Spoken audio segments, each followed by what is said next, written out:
Nicky Doll, la célèbre drag queen et animatrice de Drag Race France, multiplie les apparitions à la télé alors que la saison 2 du concours est lancée le vendredi 30 juin sur France 2. Portrait d'une artiste très sollicitée. Tout juste rentrée du Japon où elle venait de donner un show, Nicky Doll nous a accordé un long entretien alors que débute le vendredi 30 juin la saison 2 de Drag Race France, le concours de drag queens de France 2. Au programme, 11 nouvelles candidates qui rêvent de succéder à Paloma, un jury inchangé, avec Daphné Burki et Kiddy Smile, des guests de renom, des défis délirants et donc Nicky Doll, en maîtresse de cérémonie. Encore méconnue par une partie du public tricolore, cette dernière jouit pourtant d'une renommée mondiale et évolue entre plusieurs continents. Portrait. Nicky Doll, Drag Race France saison 2, la différence n'est pas forcément l'ennemi. Carl Sanchez, de son vrai nom, embrasse une vie cosmopolite depuis sa naissance à Marseille, en 1991. Ma maman est tombée enceinte à l'âge de 22 ans. Mais ça n'a pas freiné ses envies de parcourir le monde, nous confie cet artiste de 32 ans.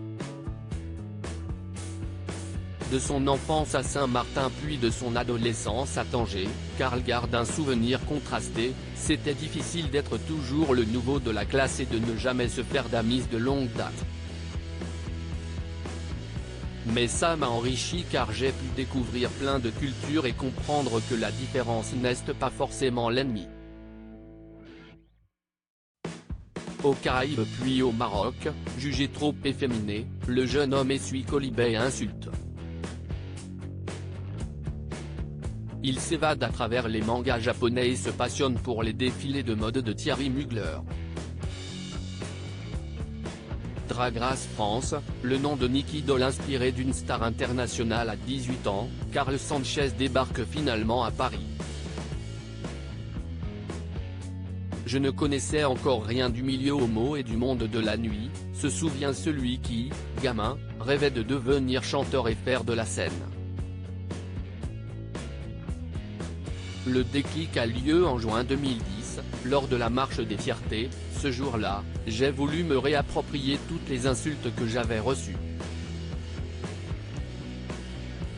Puisque j'étais si efféminé que ça, eh bien j'allais être une femme.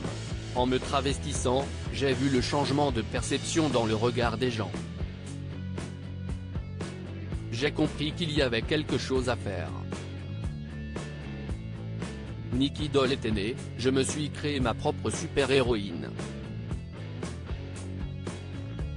Son nom vient de la chanteuse Nicki Minaj, qui a un côté fantaisiste, et de Doll, poupée en anglais, note de la rédaction, qui exprime mes différentes facettes.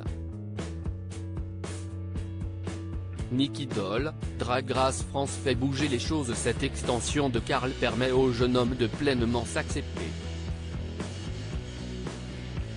En 2015, il part s'installer à New York, où il se fait un nom comme maquilleur professionnel. Le tournant survient en 2020 lorsque Nicky Doll devient la première, et pour l'heure unique, française à intégrer le casting de la mythique émission américaine RuPaul's Drag Race. Elle tape dans l'œil des producteurs et, 2 ans plus tard, prend sans surprise les rênes de Drag Race France, son adaptation sur France Télévisions. Un succès d'audience et d'estime pour ce concours qui prône la tolérance. J'ai senti qu'on créait quelque chose d'important pour la communauté queer et qu'on allait faire bouger les choses, s'émeut Carl Sanchez.